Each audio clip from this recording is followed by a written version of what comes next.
Hi everyone, welcome to TSAT classes. Today's topic is communalism, మతతత్వం. అసలు మతతత్వం అంటే ఏంటి? వివిధ మతాల మధ్య జరిగేటువంటి ఘర్షణలు. అంటే ఈ మతతత్వంలో మనకేం కనిపిస్తుంది అంటే తన మతం పట్ల విపరీతమైనటువంటి అభిమానం, స్వమతం పట్ల విపరీతమైనటువంటి అభిమానంతో పాటు ఇతర మతాలు ఏదైతే ఉన్నాయో ఆ ఇతర మతాల పట్ల ద్వేషభావాన్ని కలిగి ఉంటారు. సో ఇలాంటి మానసిక స్థితి ఏదైతే ఉందో ఆ మానసిక స్థితిని మనం మతతత్వం అని చెప్పేసి అంటాం. అంటే మనకి భారతీయ సమాజంలోనే కాదు, ప్రపంచవ్యాప్తంగా కూడా చూడండి, ఏదైనా రెండు ప్రధానమైనటువంటి మతాలు కానీ లేదా మెజారిటీ మతం మైనారిటీ మతాలని కానీ వీటి మధ్య నిరంతరం ఘర్షణలు అనేటువంటి చెలరేగుతూనే ఉంటాయి. ఫర్ ఎగ్జాంపుల్, హిందూ మతానికి ఇస్లాం మతానికి అంటే ఒక రకంగా చెప్పాలి అంటే ప్రపంచంలోనే, భారతదేశంలో మాత్రమే కాదు ప్రపంచంలోనే గొప్పవైనటువంటి రెండు ప్రధాన మతాలు ఇటు మనకి హిందూ మతం, ఇస్లాం మతం.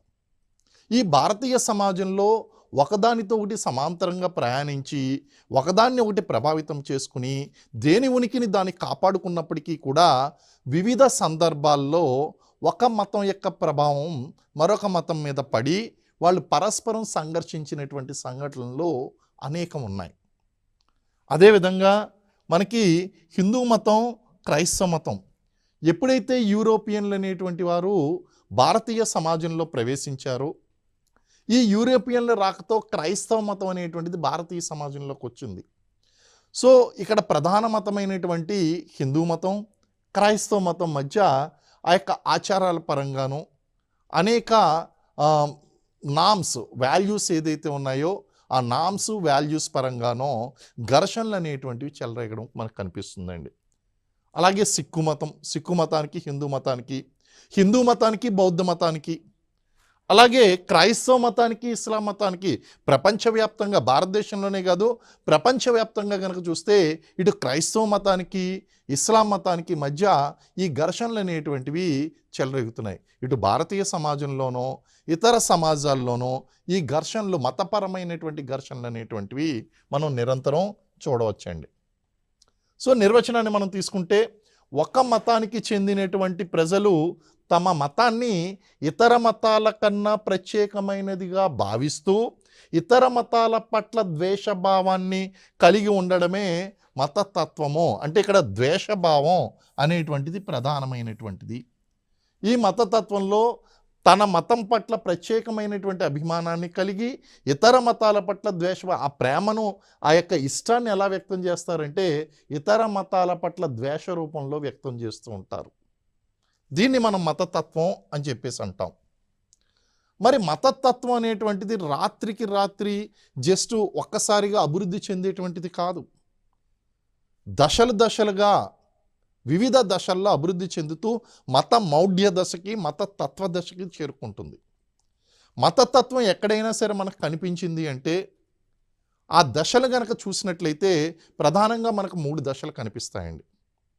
మతతత్వం యొక్క మొదటి దశ ఏమిటి అంటే తన మతం గొప్పది అని విశ్వసించడం. ఈ మతతత్వం యొక్క మొదటి దశ. ఓకే, తన మతాన్ని ప్రత్యేకమైనదిగా భావిస్తూ గొప్పదానిగా భావించు, ఇది మొదటి దశలో ఉంటుందండి. కానీ ఇది రెండో దశకి ఎప్పుడు చేరుకుంటుంది అంటే ఈ తమ మతం పట్ల విపరీతమైన, అంటే ఉండవలసినటువంటి అభిమానం కన్నా ఎక్కువ అభిమానాన్ని కలిగి ఉంటూ తన చుట్టూ జరుగుతున్నటువంటి అన్ని అంశాలను కూడా మతానికి జోడిస్తూ ఉంటాడు, మతానికి, అన్ని విషయాలకి. సో ఈ విధంగా రెండో దశకు చేరుకోవడం అనేటువంటి జరుగుతుంది.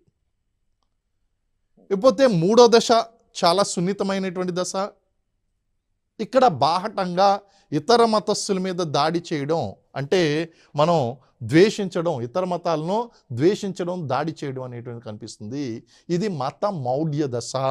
అంటే మూడో దశ అనేటువంటిది బాహటంగా కనిపిస్తుంది. ఈ రెండు లోపల జరుగుతూ ఉంటాయండి. ఈ రెండు జరుగుతున్నప్పుడే దాన్ని మూడో దశకి చేరుకోకుండా మనం కట్టడి చేయవలసి ఉంటుంది. కాబట్టి మతతత్వం అనేటువంటిది 3 దశల్లో అభివృద్ధి చెందుతుంది. మరి మతతత్వానికి కారణాలేంటి? ఇటు భారతీయ సమాజంలోనో అటు అంతర్జాతీయ సమాజాల్లోనో మనకి మతతత్వం అనేటువంటిది విపరీతంగా పెరిగిపోవడానికి అక్కడ ఉన్నటువంటి ప్రధానమైనటువంటి కారణాలు ఏంటి? మన భారతీయ సమాజం దగ్గర తీసుకొస్తే divide and rule policy, divide and rule, విభజించి పాలించు సిద్ధాంతము. ఇటు బ్రిటిష్ వారు ఏం చేశారంటే మన వలసవాద ఆర్థిక వ్యవస్థగా భారతీయ ఆర్థిక వ్యవస్థను మార్చివేసి వాళ్ళు ఇక్కడ ముడి పదార్థాలు ఏదైతే ఉన్నాయో వాటిని అన్నింటినీ కూడా ఇంగ్లాండ్ తరలించుకుపోయి వాళ్ళు అక్కడ వస్తువులు తయారు చేసి మళ్ళీ తిరిగి అది భారతదేశంలో అమ్ముతూ ఆర్థిక ప్రయోజనాలు పొందడం కోసం మనం అందరం కలిసి ఉంటే ఇవన్నీ కూడా వాళ్ళకి సాధ్యం కాదు. కాబట్టి భారతీయ సమాజాన్ని కులాలుగా, మతాలుగా, జాతులుగా, ప్రాంతాలుగా విడగొట్టి ఇక్కడ ప్రాంతీయతత్వం, మతతత్వం, కులతత్వం అనేటువంటిది రెచ్చగొట్టి విభజించి పాలించడం అనేటువంటిది నేర్చుకున్నారు. ఈ విభజించి పాలించు సిద్ధాంతం ఏదైతే ఉందో బ్రిటిష్ వారి యొక్క, ఆ సిద్ధాంతం ప్రకారం భారతదేశంలో ఈ యొక్క భిన్నత్వంలో ఏకత్వం అనేటువంటి ఈ గొప్ప విషయాన్ని పక్కన పెట్టి అనేక మతాల వారు, అనేక జాతుల వారు భారతదేశంలో మమేకమైతే వీళ్ళ మధ్య చిచ్చు రగిల్చారు బ్రిటిష్ వారు. ఆ విధంగానే భారత్ మరియు పాకిస్తాన్ని కూడా ఆ విధంగానే విడగొట్టి పడేశారు మత ప్రాతిపాదికన. సో ఆ విధంగా చూసుకుంటే విభజించి పాలించు సిద్ధాంతం అనేటువంటిది మతతత్వానికి ప్రధాన కారణంగా మనం చెప్పవచ్చు. అక్కడ ఆజ్యం పోయబడిందండి. నెక్స్ట్ మతపరమైనటువంటి కారణాలు. ఇప్పుడు అనేక మతాలు ఉన్నాయండి. అనేక మతాలు ఉన్నప్పుడు ఈ మతాలన్నీ కూడా జన్నత్ అన్నా, స్వర్గం అన్నా, హెవెన్ అన్నా వాటి యొక్క పదాలు, లాంగ్వేజ్ వేరేమో కానీ వాటి యొక్క భావం ఒక్కటే. కానీ ఆ విధానాలు ఏదైతే ఉన్నాయో, పూజించేటువంటి విధానాలు కానీ, ఆచారాలు కానీ, సాంప్రదాయాలు కానీ, ఈ మతపరమైనటువంటి అంశాలు ఏదైతే ఉన్నాయో అది ఒక మతం మరొక మతంతో విభేదిస్తుంది. విభేదీకరణ అనేటువంటిది కనిపిస్తుందండి. భిన్నత్వం అనేటువంటిది బాగా కనిపిస్తుంది. సో ఎప్పుడైతే ఇక్కడ ఈ పరమత సహనం అనేటువంటిది లోపించిందో, వివిధ మతాల మధ్య ఉన్నటువంటి ప్రమాణాలు ఏదైతే ఉన్నాయో ఆ ప్రమాణాల్లో ఉన్నటువంటి ఆ యొక్క తేడాల కారణంగా మతతత్వం అనేటువంటిది అభివృద్ధి చెందింది. ఒక మతంలో ఆ మత నియమాల ప్రకారం ఎన్ని వివాహాలైనా చేసుకోవచ్చు, 4 వివాహాల వరకు చేసుకోవచ్చు. అదే హిందూ మత నియమం దగ్గరికి వచ్చేసరికి హిందూ వివాహ చట్టం ప్రకారం ఏక వివాహాన్ని అంగీకరించారు. అక్కడ తలాక్ తలాక్ తలాక్ అని 3 సార్లు ఆ పదాన్ని ఉచ్చరిస్తే విడాకులు వచ్చేసేవి. మరి ఇక్కడ హిందూ వివాహ చట్టం సెక్షన్ 13 ప్రకారం విడాకులు తీసుకోవాల్సినటువంటి అవసరం ఉంది. సో ఇలా మతపరమైనటువంటి ప్రమాణాలు ఏదైతే ఉన్నాయో ఈ ప్రమాణాలు కూడా మతాల మధ్య విమర్శలకు దారితీసింది, మతం మౌఢ్య దశకు చేరుకుందండి. అలాగే చారిత్రక కారణాలు. మనకి ఇక్కడ భారతదేశం అంటే మొదటిగా ఉన్నటువంటి వాళ్ళు హిందువులు, తరువాత బౌద్ధ మతం, జైన మతం, అలాగే ఇస్లాం మతం, క్రైస్తవ మతం, ఇలాంటి మతాలన్నీ కూడా తర్వాత కాలంలో వచ్చి చేరుకున్నాయి. చరిత్రలో అనేక కారణాల వలన వీళ్ళకి మధ్య ఘర్షణలు అనేటువంటివి జరిగాయి. క్రీస్తు శకం 8వ శతాబ్దంలో మహమ్మద్ బిన్ కాసిం దండయాత్రలతో భారతదేశంలోకి ఇస్లాం ప్రవేశించింది.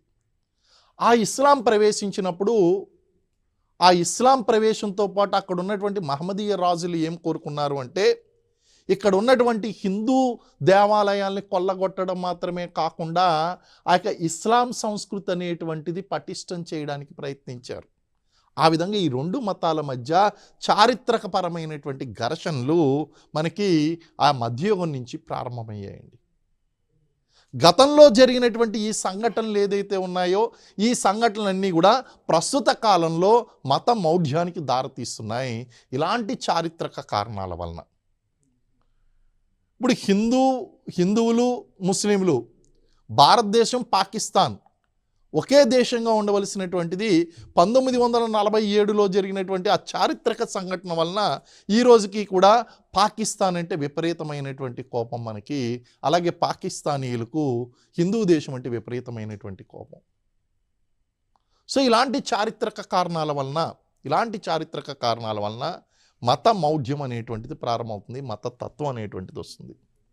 నెక్స్ట్ సైకలాజికల్ రీజన్స్, మానసిక కారణాలు.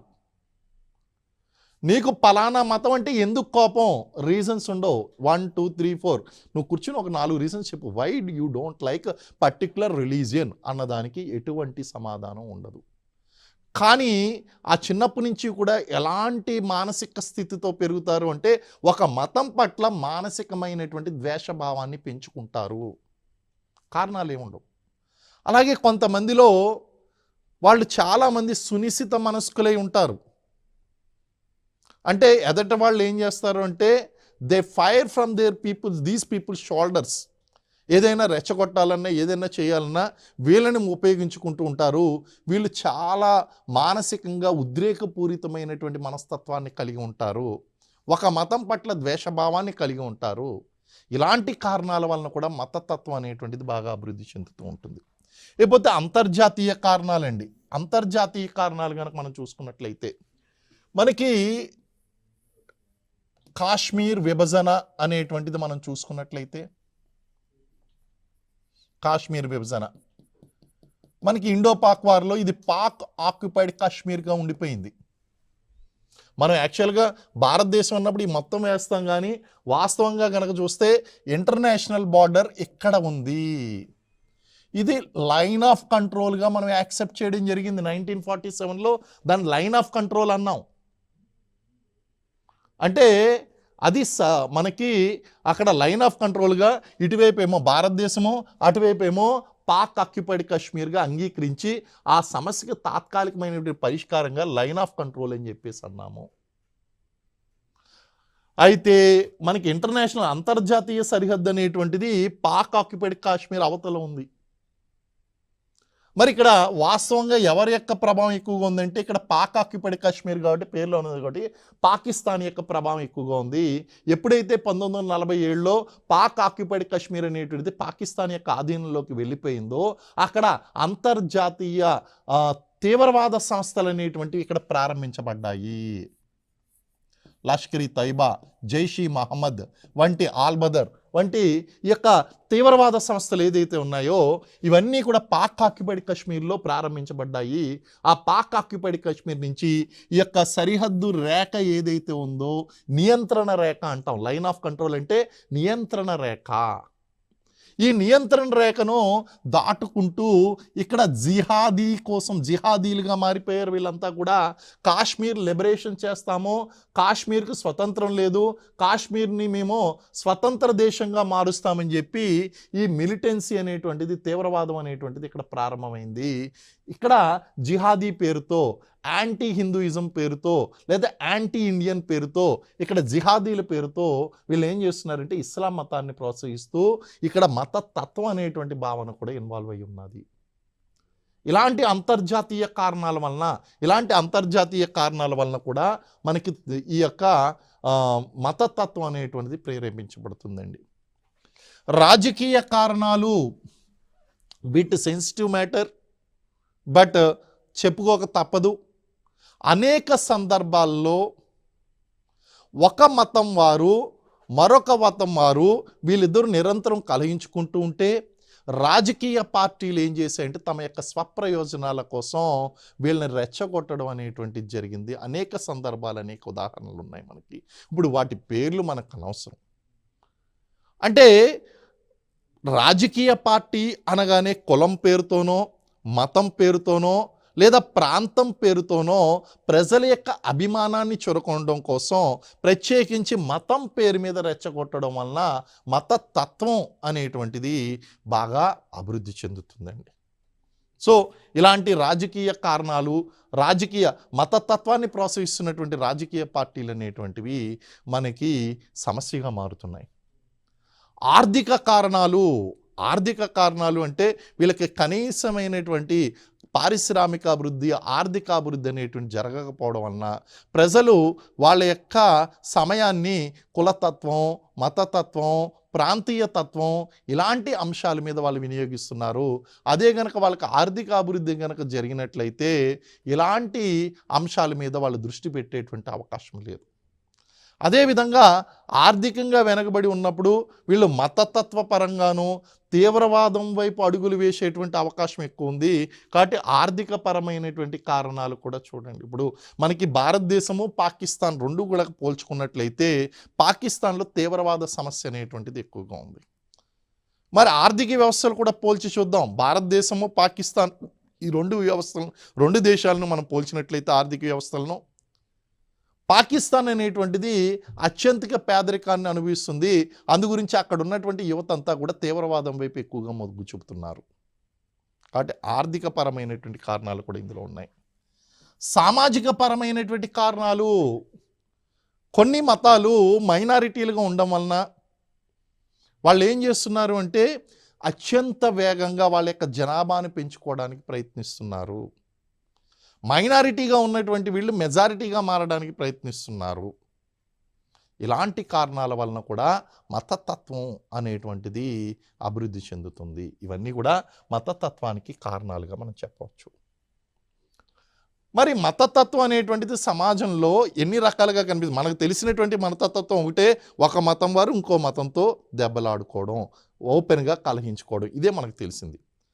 కానీ సమాజ శాస్త్రపరంగా సిద్ధాంతపరంగా మనం చూసినట్లయితే మతతత్వం అనేటువంటిది సమాజంలో 6 రూపాల్లో కనిపిస్తుందని ప్రఖ్యాత సమాజ శాస్త్రవేత్త టీకే ఊమన్ అభిప్రాయపడ్డాడు.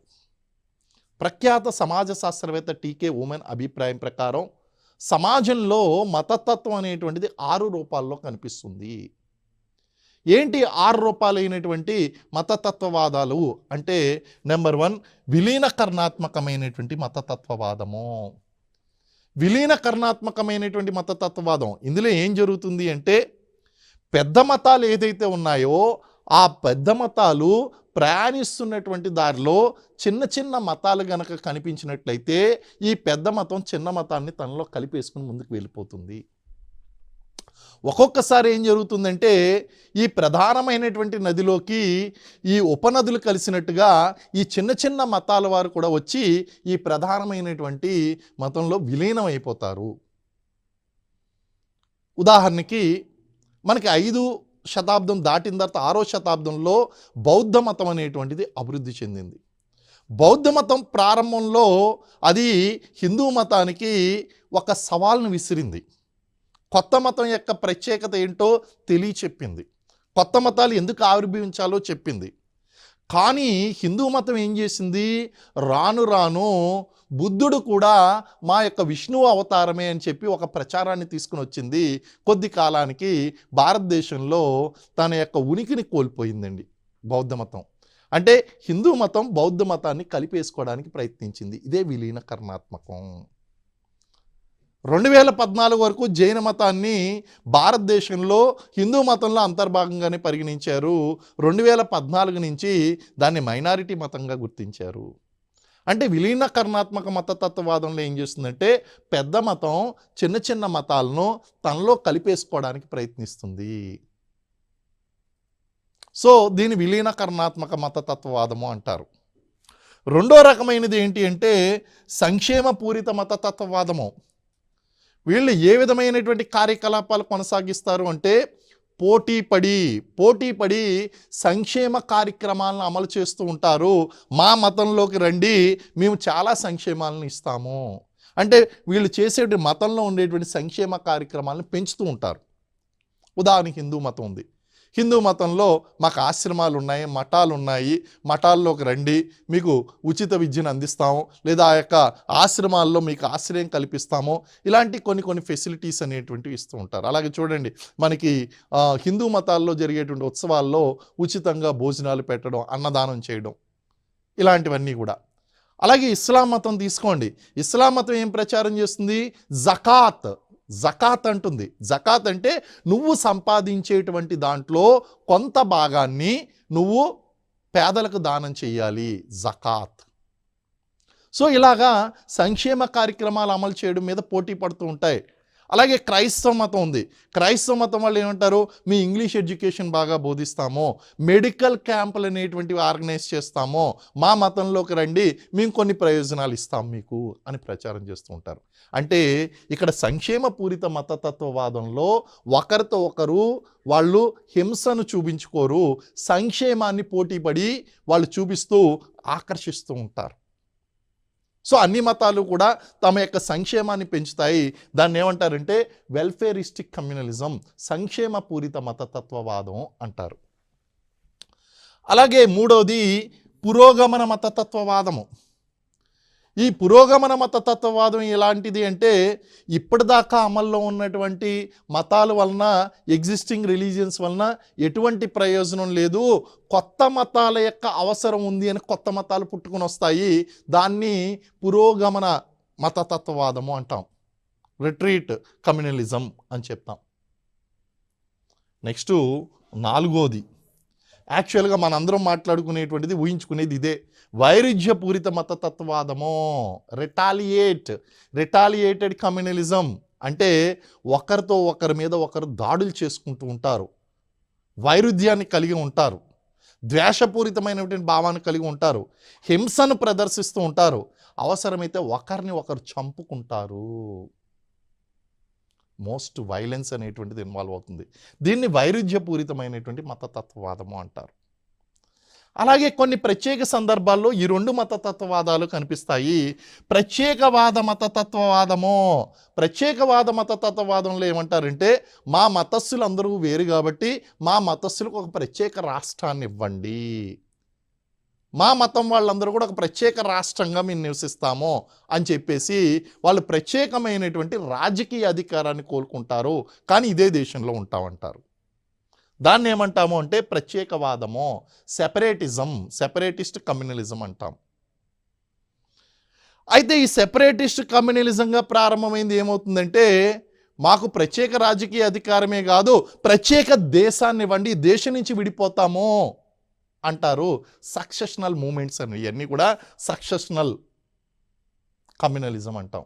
అంటే ఏం జరుగుతుంది ఇక్కడ, ఈ దేశం నుంచి విడిపోతాం. ఇప్పుడు సిక్కిజం చూడండి, సిక్కిజం ఎలాగొచ్చింది అంటే సిక్కులు మొదట ప్రత్యేక రాష్ట్రాన్ని కోరుకున్నారు, ప్రత్యేకమైనటువంటి రాజకీయ అధికారాన్ని కోరుకున్నారు. తర్వాత ఒక కొత్త పేరు తీసుకొచ్చారు, మీరు హిందువులందరూ హిందుస్థాన్, ముస్లింలందరూ పాకిస్తాన్, సిక్కులందరూ సిక్కిస్తాన్. కొత్త ఉద్యమం తీసుకొచ్చారు, సిక్కిస్తాన్. బోడోల్యాండ్ కూడా ఏమంటుందంటే ప్రత్యేక రాజకీయ అధికారం కావాలంటుంది, కానీ అది కూడా సక్సెషనల్ మూమెంట్గా మార్పు చెందింది. అంటే దేశం నుంచే విడిపోతామో, వేర్పాటువాదం అంటాం. సో ఇందులో కూడా మతం అనేటువంటిది ఇన్వాల్వ్ అయి ఉంటుంది. Best example is Sikh movements, ఇవన్నీ కూడా తీసుకోవచ్చు. అంటే మనకి ఇక్కడ ఓవరాల్గా కనుక చూడండి, ఓవరాల్గా చూస్తే విలీనకరణాత్మక మతతత్వవాదము అంటే పెద్ద పెద్ద మతాలు చిన్న మతాలు తనలో కనిపోవడం, హింస అనేటువంటిది కనిపించదు, సమాజానికి ఎటువంటి హాని లేదు, నో ప్రాబ్లం, ఏ హాని లేదండి. సంక్షేమ పూరిత మతతత్వవాదం, వీళ్ళు పోటీ పడి సంక్షేమాన్ని అమలు చేస్తున్నారు, సమాజానికి ఎటువంటి హాని లేదు, నో ప్రాబ్లం. పురోగమన మతతత్వవాదము అంటే ఈ యొక్క కొత్త మతాలు రావాలి అని కోరుకుంటున్నారు, నో ప్రాబ్లం, కొత్త మతాలు వస్తే అంగీకరిద్దాం. మరి బౌద్ధ మతం ఆ విధంగా వచ్చిందే, జైన మతం ఆ విధంగా వచ్చిందే, నో ప్రాబ్లం, అంగీకరిద్దాం, సమాజానికి ఎటువంటి హాని లేదు. కానీ సమాజానికి హాని కలిగించేటువంటి మతతత్వవాదాలు, వైరుధ్యపూరిత మతతత్వవాదము, no way to be acceptable. ఎందుకంటే సమాజంలో రెండు మతాలు ఒకరి మీద ఒకరు దాడులు చేసుకుంటారు, చంపుకుంటారు, హింస అనేటువంటిది ఉంటుంది, నాట్ యాక్సెప్టబుల్, సమాజానికి హాని కలిగిస్తుంది. అలాగే ప్రత్యేకవాద మతతత్వవాదం అంటే ప్రత్యేక రాజకీయ అధికారాన్ని కోరుకుంది అంటే అది ప్రత్యేక దేశాన్ని ఏ రోజుకన్నా కోరుకుంటుంది, హాని కలిగిస్తుంది. వేర్పాటువాదం అంటే దేశం నుంచి బయటికి వెళ్ళిపోతానంటుంది, దేశ సార్వభౌమత్వానికే ఇది సవాలు విసురుతుంది, కాబట్టి ఇది కూడా హాని. అంటే మొదటి మూడు మతతత్వవాదాల వలన సమాజానికి ఎటువంటి హాని లేదు, కానీ ఈ మూడు మతతత్వవాదాల వలన సమాజానికి విపరీతమైనటువంటి హాని ఉంటుంది. మరి భారతీయ సమాజంలో వివిధ కాలాల్లో మత ప్రకర్షణలు అనేటువంటివి జరిగినాయి. మత ప్రకర్షణ కొత్త వర్డ్ అండి, దీన్నే మనం ఇంగ్లీష్లో ఏమంటాము అంటే కమ్యూనల్ రైట్స్, కమ్యూనల్ రైట్స్ అంటాం, కమ్యూనల్ రైట్స్ అంటాం. మత ప్రకర్షణలు అంటే ఏంటి? ఒక మతం వారు ఇంకో మతం మీద బాహటంగా దాడి చేసుకుంటారు అని చెప్పుకున్నాం కదా, అవన్నమాట అండి. మనకి ఈ పారామిలిటరీ ఫోర్సెస్లో కూడా మీరు చూసారో లేదో, ఈ కమ్యూనల్ రైట్స్ జరిగినప్పుడు, మత ఘర్షణలు చెలరేగినప్పుడు, మత ప్రకర్షణలు జరిగినప్పుడు అణిచివేయడం కోసం మనకి పారామిలిటరీ ఫోర్స్లో సిఆర్పిఎఫ్లో ఒక దళం ఉంది, ర్యాపిడ్ యాక్షన్ ఫోర్స్, ఆర్ఏఎఫ్ దళాలు అంటాం. బ్లూ కలర్ చిత్కబరీ డ్రెస్ వేసుకుంటారు, ఆర్ఏఎఫ్ దళాలు. అంటే మత కల్లోహాలను అణిచివేయడంలో పూర్తి శిక్షణ పొందినటువంటి దళాలండి ర్యాపిడ్ యాక్షన్ ఫోర్స్. ఆర్ఏఎఫ్ దళాలు సిఆర్పిఎఫ్ నుంచి కొన్ని దళాలను సెపరేట్ చేసి ఏర్పాటు చేస్తారు. సో ఈ మత ప్రకర్షణలు కంట్రోల్ చేయడం కోసం. సో మత ప్రకర్షణలు అనేటువంటి ఈ మధ్య కాలంలో జరిగినటువంటివి కాదు, భారతీయ సమాజంలో మనకి ప్రాచీన కాలం నుంచి జరుగుతుంది. ప్రాచీన కాలంలో మనకి బౌద్ధ మతం వచ్చినప్పుడు హిందూ మతానికి బౌద్ధ మతానికి మధ్య ఘర్షణలు చెలరేగాయి. అశోకుడు అనేక మంది అజీవకులను చంపించి వేసాడట. చరిత్రకారుల యొక్క కొన్ని ఆధారాల ప్రకారం అజీవకులను అశోకుడు చంపించాడు అని చెప్పేసి చెప్తారు. అంటే తర్వాత అశోకుడు ఆయన అశోక దమ్మ పదం ప్రకారం ఆయన శాంతికర్తగా మారాడు, కానీ ముందుగా మాత్రం హింసను పాటించాడు ఆయన కూడా. సో ఆ విధంగా మనం చెప్పుకోవచ్చు. ప్రాచీన కాలంలో మధ్యయుగంలో కనుక చూసుకున్నట్లయితే మధ్యయుగంలో ప్రధానంగా హిందువులకి ముస్లింలకి మధ్య ఘర్షణ చెలరేగాయి. ఎప్పుడైతే మహమ్మద్ బిన్ క్రీస్తు శకం 8వ శతాబ్దంలో మహమ్మద్ బిన్ కాసిం భారతదేశం మీదకి దండెత్తి వచ్చాడో అప్పటి నుంచి కూడా హిందూ ముస్లిం ఘర్షణలు అనేటువంటి ప్రారంభమైనవి. గజనీ మహమ్మద్ దండయాత్రలు మనం చూసుకున్నాం. గజనీ మహమ్మద్ భారతదేశం మీదకి దండెత్తి వచ్చాడు అని చెప్పి మనం చెప్పుకున్నాం. 11వ శతాబ్దంలో గజనీ మహమ్మద్ దండయాత్రలు మనం ఉదాహరణగా చెప్పుకోవచ్చు. సోమనాథ్ దేవాలయం మీద దండయాత్రలు చేయడం అంటే క్రీస్తు శకం 1024 సంవత్సరంలో సోమనాథ దేవాలయం మీద దండయాత్ర చేసి అక్కడ ఉన్నటువంటి శివలింగాన్ని కూడా నాశనం చేశాడు అని చెప్పుకుంటారు దండయాత్రలు. మరి 12వ శతాబ్దంలో మనకి మహమ్మద్ గోరీ దండయాత్రలు అంటే చారిత్రక పట్టణమైనటువంటి ఆ పుణ్యక్షేత్రమైన వారణాసి మీద మహమ్మద్ గోరీ సేనలు దాడులు చేశాయి. అదేవిధంగా కుతుబుద్దీన్ ఐబక్ బానిస వంశంలో ఉన్నటువంటి కుతుబుద్దీన్ ఐబక్ ఆయన 20 హిందూ జైన దేవాలయాల యొక్క శిథిలాలతో ఆయన కవాత్ ఉల్ ఇస్లాం అనేటువంటి ఒక మసీదుని నిర్మించాడు. అంటే మసీదుని నిర్మించాలంటే నువ్వు ఫ్రెష్గా ఉన్నటువంటి బ్రిక్స్తో నిర్మించవచ్చు, కానీ ఈ యొక్క హిందూ మరియు జైన దేవాలయాల యొక్క శిథిలాలతో నిర్మించడం అనేటువంటిది మతతత్వానికి ఉదాహరణ. ఇవన్నీ కూడా మధ్యయుగంలో జరిగినటువంటి మత ప్రకర్షణలు. మరి వలస పాలనలో ఏ విధంగా జరిగాయి? బ్రిటిష్ వారి యొక్క కాలంలో జరిగినటువంటివి చూస్తే టిప్పు సుల్తాన్ని క్రైస్తవ మత వ్యతిరేకిగా చరిత్రకారులు వర్ణిస్తారు. ఎందుకు అంటే మ్యాంగ్లూర్ కాథలిక్ల మీద టిప్పు సుల్తాన్ యొక్క సేనలు దాడి చేయడం, అలాగే టిప్పు సుల్తాన్ సేనలు నాయర్లు కొడవ సమూహాలు, కేరళలో ఉంటారండి వీళ్ళు, నాయర్లు కొడవ సమూహాల మీద దాడి చేయడం ఉదాహరణలుగా చెప్తారు. అదేవిధంగా మనం ఇండియన్ నేషనల్ మూమెంట్ ప్రథమ స్వతంత్ర సంగ్రామం గురించి మనం మాట్లాడుకుంటాం, సిపాయిల తిరుగుబాటు గురించి. ఆ సిపాయిల తిరుగుబాటు రావడానికి ప్రధానమైనటువంటి మతపరమైనటువంటి కారణం ఏమిటి అంటే ఆ యొక్క తూటాలకు రాయల్ ఎన్ఫీల్డ్ ఆ యొక్క రైఫిల్స్ ఏదైతే ఉన్నాయో ఎన్ఫీల్డ్ రైఫిల్స్, ఆ ఎన్ఫీల్డ్ రైఫిల్ యొక్క తూటాలకు ఆవు కొవ్వు పంది కొవ్వు రాయడం. ఆవు కొవ్వు పంది కొవ్వు ఎప్పుడైతే రాశారో ఆ తోటాలను ఏం చేయవలసి వస్తుందంటే ఇటు రైఫిల్ పట్టుకుని ఇటు నోటుతో తోటాల యొక్క ఆ యొక్క క్యాప్ తీయవలసి ఉంటుందండి. అయితే ఆ క్యాప్కి ఆవు కొవ్వు పంది కొవ్వు రాయడం వలన మతపరమైనటువంటి ఘర్షణ చెలరేగే కారణం ఏంటి అంటే హిందువులకు పవిత్రమైనటువంటి జంతువు ఆవు, ముస్లింలకు అసహ్యకరమైనటువంటి జంతువు పంది. సో ఈ కారణం వలన కూడా సిపాయిలు తిరుగుబాటు చేయడం అనేటువంటి మనకు కనిపిస్తుంది. అక్కడ కూడా మతపరమైనటువంటి కారణాలు ఉన్నాయి. 1905లో మనం చూసుకున్నట్లయితే మనకి ఈస్ట్ బెంగాల్ వెస్ట్ బెంగాల్ విభజన జరిగింది 1905లో. మతపరమైనటువంటి కారణాల వలన ఇది జరిగింది. ఇప్పుడు రీసెంట్గా కూడా మీరు వెస్ట్ బెంగాల్ అక్కడ బంగ్లాదేశ్లో చూస్తే బంగ్లాదేశ్లో ఉన్నటువంటి హిందువుల మీద దాడులు అనేటువంటివి అంటే 1905లో ప్రారంభమైనటువంటి విభజన నేటికి కూడా ప్రభావం చూపిస్తుంది. అలాగే 1921లో మనకి మోప్లాల తిరుగుబాటు మోప్లా అంటే మొప్పిలా అనేటువంటి పదం నుంచి వచ్చిందండి. మోప్లాలు ఎవరు అంటే ఇక్కడ మనకి కేరళలో ఉన్నటువంటి మలబార్ తీరంలో ఉన్నటువంటి పేద ముస్లిం రైతులు. మొప్పిలా అనేటువంటి పదం నుంచి మోప్లా అనేటువంటి పదం వచ్చింది.